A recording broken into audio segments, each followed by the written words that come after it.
In 2018, an estimated 570,000 women were diagnosed with cervical cancer worldwide. About 311,000 died from the disease.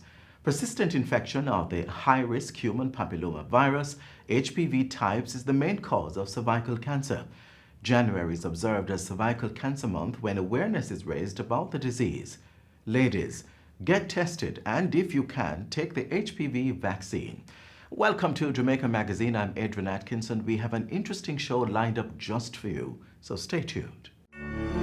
Significant strides were made in key areas of national development, security and health under the portfolio of Ministry of Foreign Affairs and Foreign Trade in 2019. The government of Jamaica therefore continues to be guided by our strong desire to use our presence at the multilateral level to find meaningful solutions to common challenges. Catch a recap of the ministry's achievements on January 20 in Jamaica Magazine, right here on this station. In 2019, more than 4.3 million tourists were visitors to our beautiful island. The industry continues to grow, and here to tell us all about the plans for the year ahead is Tourism Minister Edmund Bartlet.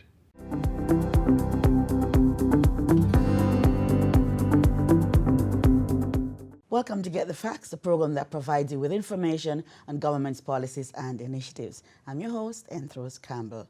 Now, just a few days ago, CNN Travel named Jamaica as one of the top 20 destinations as must visit in 2020. In studio with us this week is Minister of Tourism, Edmund Bartlet, who has been dubbed the Global Tourism Minister by award-winning Travel Magazine. In his first official interview for 2020, he will unveil the plans for the ministry for this year.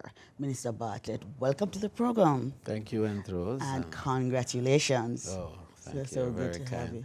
But I suppose that congratulations would be better directed at the stakeholders and the partners, Yes. and definitely the government of Jamaica and Yes, Prime yes. Minister Andrew Holness, who have all conspired to create this arrangement that has made Jamaica so successful in tourism. So we had a very good year last year. Talk to us about some of the preliminary figures. We had over 4 million visitors. And tell us about the last year, initial figures. stopover arrivals Yes. was particularly outstanding. We had pretty close to 2.7 million stopover visitors and a little over 1.5 crews. And that puts us in the realm of just about equal to what we did, Yes. or slightly below what we did the year before. But when one considers that the earnings, and the earnings is the big item Yes. that drives the response to the economy.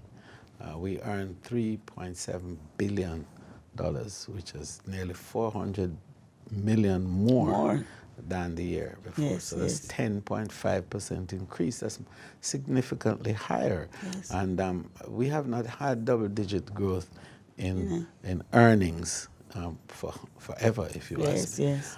But I think a good statement as to how the performance can be measured is to look at where we started in 2016, for example. We're just about $2 billion in 2016.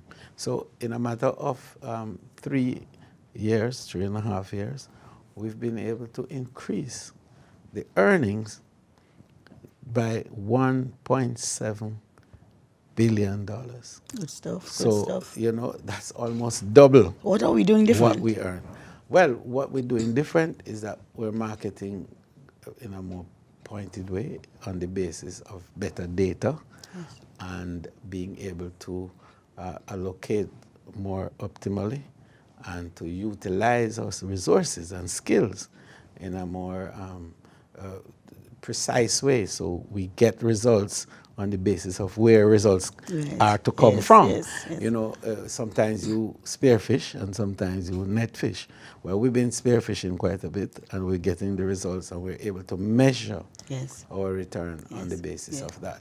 So what does make for growth are a combination of factors, one of which is airlift.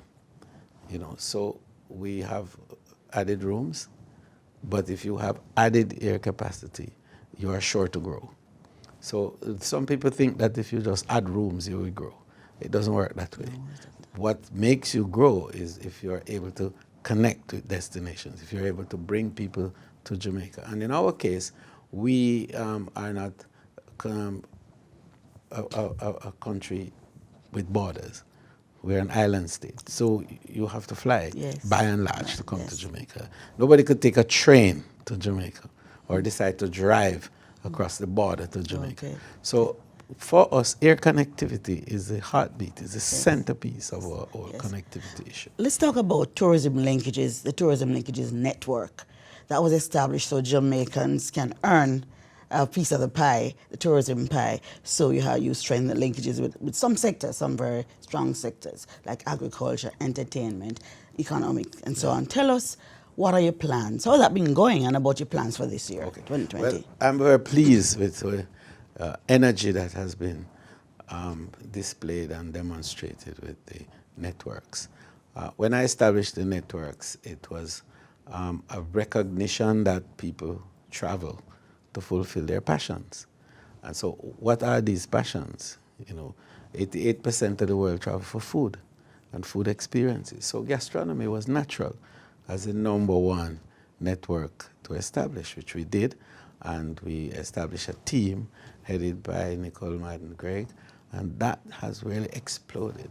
Jamaica's food is gone. I mean, we had 1 hour on the Food Television Network recently, which is unprecedented for us. People are now coming from all over to have a taste of Jamaica, and our Jamaicans are responding by expanding the number of eateries and restaurants and so on that we have across the island, and in places where we never expected restaurants to be. So what we're doing also, we're connecting the communities with tourism. And that's working. Through the food experience. The second one is shopping. Now, we haven't done enough with shopping. In fact, we're working with the Ministry of Finance now on some new architecture for fiscal arrangements to enable incentivization for shopping, and shopping at a high level. But in the process, we are creating an opportunity for our small entrepreneurs, our Jamaicans, to be able to convert their creativity into material goods that are now, attracting prices. I just finished, and I'm proud to say, the first ever artisan village, the construction of which is 99% complete. I'm expecting to get it handed over to us by Port Authority by the end of this month. And that's where? In Falmouth, right on the port. All built to accommodate that. And then we're going to do some theming of it, because it's not just a regular artisan village as people know it. This is going to be a thematic one. It's going to have a theme about rum and sugar and mermaids and all of the mythologies around Falmouth and Trelawney and so on. And so when people come from abroad, they will be able to move in a thematic flow to enjoy the outcomes of Jamaica's creativity. So this for us is a big part of shopping, and it is a way of bringing our local and indigenous products to the fore. We're going to take a break now. We'll take a break now, and we pick up from the shopping. Okay, so stay with us as we go for a break.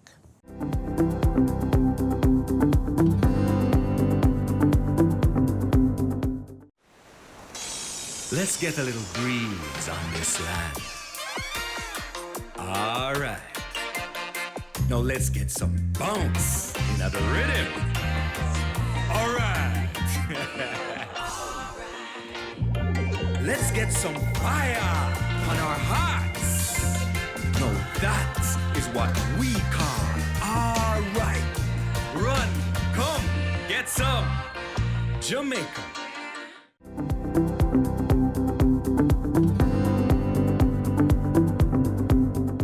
Welcome back to Get the Facts. We continue our discussion with Tourism Minister, the Honorable Edmund Bartlet. Sir, while we were going to the break, you were talking about the networks. Yes. So very quickly to yes. the next, of course, is entertainment and sports. Well, that one we needn't talk about much because we know Jamaica is top on that. But we need to establish products in relation to that. And so we have put $10 million with JIRI and the Ministry of Entertainment to start the process of building out products that are going to be available to visitors 24/7. Okay. So you come to Jamaica for reggae and you can get it 24/7. Excellent. Then we move on to health and wellness. Now this is a big area. Jamaica has more of the nutraceutical potential than any other country in the Caribbean because of this the biodiversity that we have, our plants, we can extract all sorts of medicinal value from it, and so we can get oils and wraps and all kinds of paramedical applications to enable the wellness side of our experience to be developed. So we're spending time and money on that. And the next is knowledge.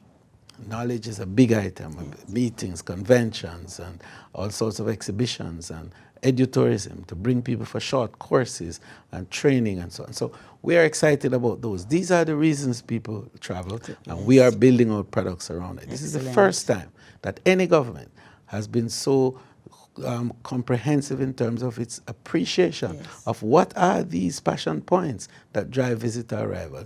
And that's what we've been building out, and those have contributed to the growth numbers we talked about in the first part of the interview. Excellent.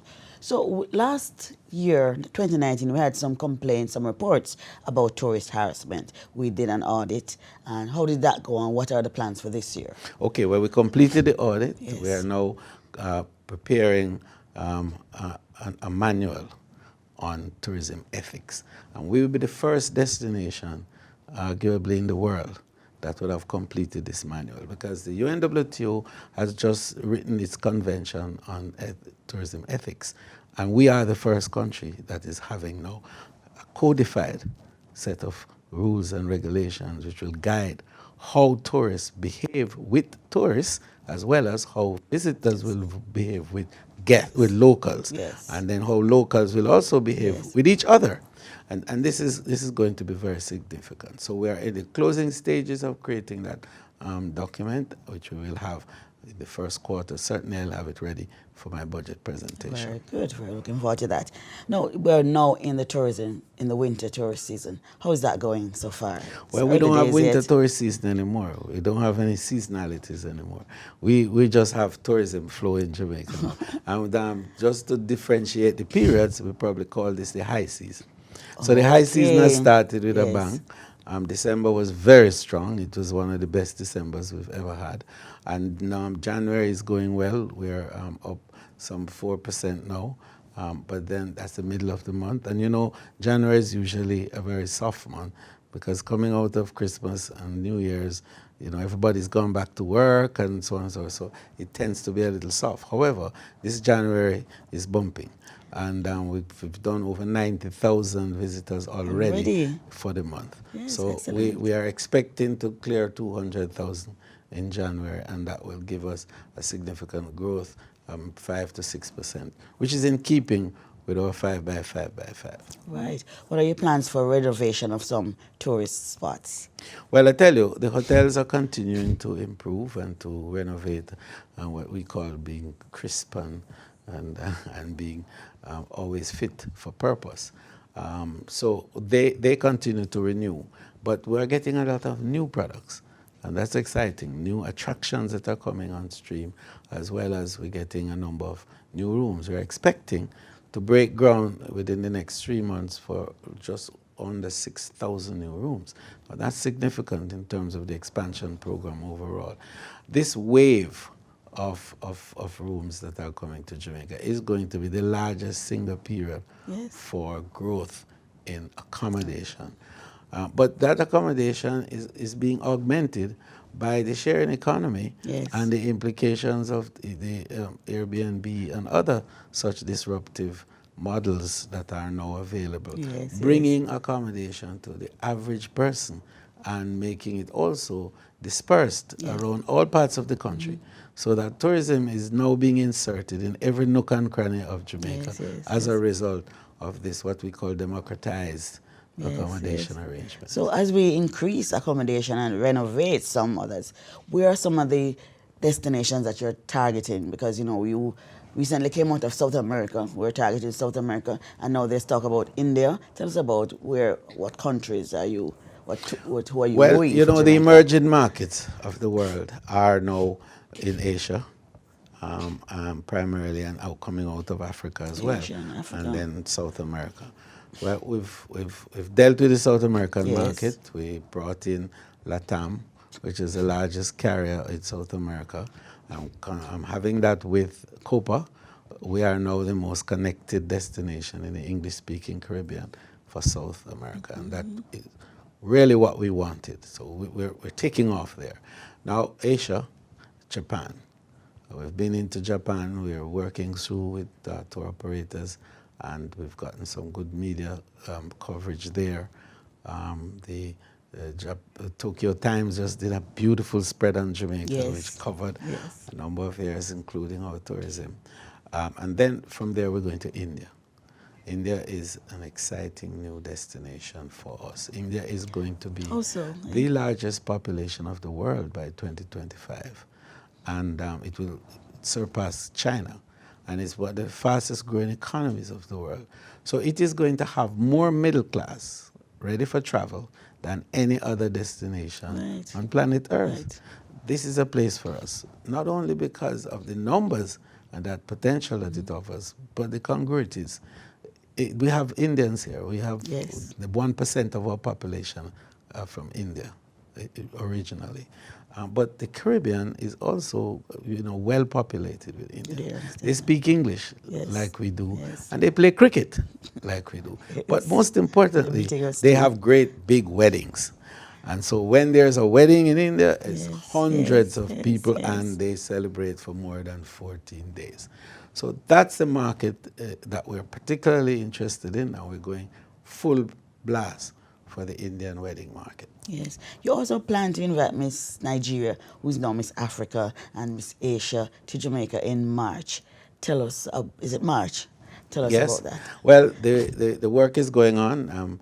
We're having a meeting in London on the 27th with the Miss World organization to fine-tune that arrangement. Miss Nigeria actually is meeting our High Commissioner in Nigeria, in Abuja, within another few days. And we have already connected, of course, with Miss India. So we're expecting that the final arrangements for the programming, Minister Grange and myself will be finalizing those arrangements. And so we expect that somewhere just around Women's Day or that week, March 8th, thereon, we should have all those wonderful ladies here with us to share in celebration, firstly for Women's Day, but then also to have a chance to see Jamaica. The discussions that we want to have with the Miss World organization is primarily geared, however, towards our Queen. Yes. So she'll be here as well. And how we can utilize her talent and skills to embellish and to enhance Brand Jamaica and certainly the tourism offering. Yes. Minister, we have to wrap now. Thank you so very much for coming today and sharing with us and Get the Facts. This has been Get the Facts. Our guest was the Honorable Edmund Bartlet, Minister of Tourism. Tourism continues to be one of the top boosters for our economy, rolling in an excess of $3.7 billion last year, and this year promises to be even better. Until next time, when Get the Facts brings you another informative talk, I'm Rose Campbell. Do take good care.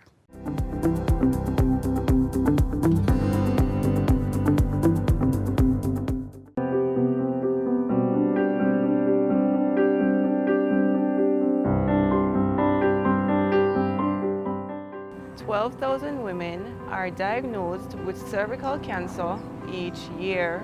The risk of developing these abnormal changes is associated with the infection of HPV. Not only that, early sexual contact, multiple sexual partners, and taking oral contraceptives increases your risk of developing cervical cancer. Ladies, protect yourself. Get tested. It is better to be aware than to be living in absolute fear. I was first diagnosed with cervical cancer at the age 33. The treatment was not pretty.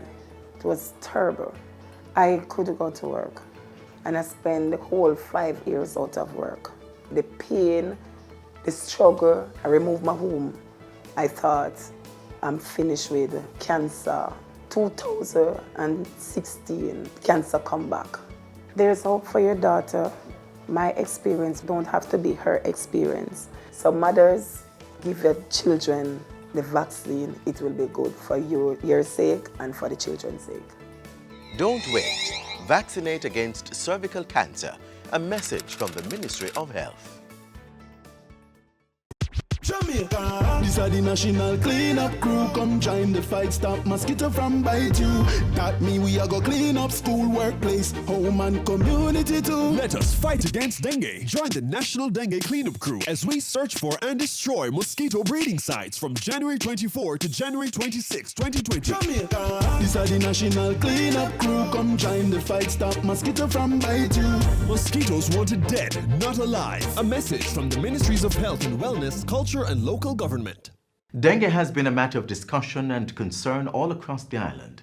A 3-day national cleanup initiative has been announced for January 24 to 26, but that is not government's only or first intervention to eradicate mosquito breeding sites and stem dengue infections. Let's find out more about some other measures. Oh, that a helicopter a fly. Not the one AD's Egypt time. And the police, you know get no blind. Dirty Culex, the outsider cry. You don't believe that dengue is real. Who can't hear mosquito bite them a feel. Female, a search for a blood meal. To argue is like a KFC meal deal. Vector control, fight against Zika. Vector control, kill mosquito. Dengue fever, mad me. They really tend to get to the mosquito. But to me, that did look like small matter. Me just clap after the one that will come too close. But me never know say so much did in me. Oh, you see how them little ass sneaking? Entertainment being shared here with strong personal responsibility messages for preventative measures as an army of 1,000 vector control aides and unit staff muster on the grounds of the National Heroes Circle. These are the Ministry of Health and Wellness's frontline assault on the mosquito population across Jamaica. Over the past few years, the ministry has introduced the Enhanced Vector Control Program as a component of its Integrated Vector Management Program to strategically control the mosquito population. History, literature, and research tells us that if we enhance our vector control activities 2 or 3 months prior to your high transmission period, you're likely to reduce the possibility of an outbreak. And if you do get into an outbreak, to reduce the burden of same. It is an attempt at educating the population, and we have to remind them of it almost every single year, because as Jamaicans we tend to forget when it's not a crisis, it don't matter until it becomes a crisis again. We have to be proactive. Ridding our environment of the pesky Aedes aegypti mosquito requires every able member of our communities to engage in a sustained search to locate and destroy mosquito breeding sites. The ministry's trained vector control team plays an important role by visiting homes, distributing materials, inspecting and treating water storage facilities, and passing on information to individuals they meet. We're focusing on this one because this one is the one that carries the deadly virus. The ZIKV, the CHIKV, the dengue in particular, but other viruses too. Objects and containers holding water or water catchment areas within our surroundings are prime breeding sites. 75 of the times when we find mosquitoes breeding, it is in and around the home, and it was put there or left there by the householder who becomes the victim of the mosquito when it goes out and starts to bite and spread the virus. The team of vector control workers have the role of ensuring householders recognize the dangers and that they take the necessary steps to secure their environment. Cover your drums if you're storing water for usage. That you make sure your solid waste is properly packaged so that NSA and AA can come and pick it up, or you can drop it off somewhere. That you empty out your vase that you have your flowers in, your freshly cut flowers on your dining room table or on your dresser to pretty up your house. You empty it periodically because it's water and it's a breeding site. The Ministry of Health and Wellness is making the employment of 1,000 vector control aides a standardized yearly feature of its operation. At the same time, the cadre of permanent vector control staff is being increased from 200 to 300, drawing from the pool of 1,000. All vector control aides received training and certification through the Heart Trust NTA, which empowered them with the skills they can use in many other jobs. The training is about management and supervision. The training is about how to interact with people, customer service. The training is about deportment and personal conduct. Those are life skills that helps you to be a better individual and a more marketable individual. Extra resources have been provided to support this much bigger team in the field in the form of logistics, transportation and equipment such as fogging machines. Some things they want every Jamaican to recognize includes the additional breeding sites that spring up during rainy times. Water collection containers should be securely covered so they don't become breeding grounds. And solid waste can be a harbor for these deadly pests. The Health and Wellness Ministry is collaborating with the National Solid Waste Management Authority and municipal corporations to ensure our environments are clean and mosquito-free. $130 million has been mobilized by the National Health Fund to finance the work.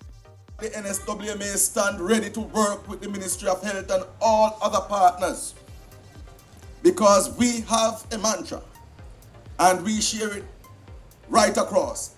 Jamaica's beauty is our collective duty, and we want to have a safe environment for us, not us, but our children. Be welcoming to those who are deployed in the field, the 1,200 or so vector workers who will visit your homes to allow them to assist you in identifying and destroying those breeding sites. The real response to dengue is not just about the treatment. That stage everybody would have been, the person would have been affected. It really is about how we prevent.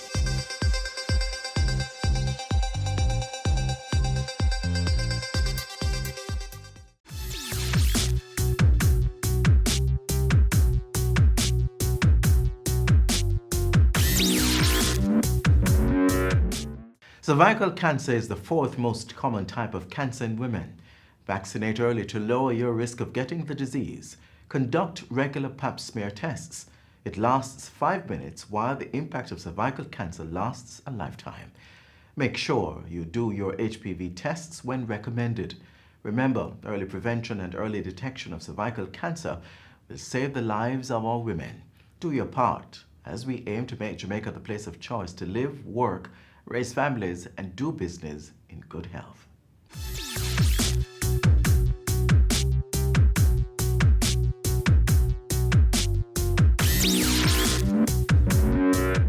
Thanks for watching another edition of Jamaica Magazine. Do join us again tomorrow when we'll do this all over again. Until then, send your feedback to jamaicamagazine@gis.gov.jm. Also follow us on our social media pages and download our app on your Apple and Android devices. You can also visit our website at gis.gov.jm for more information. On behalf of the entire production crew, I'm Edmund Atkinson. Do take care.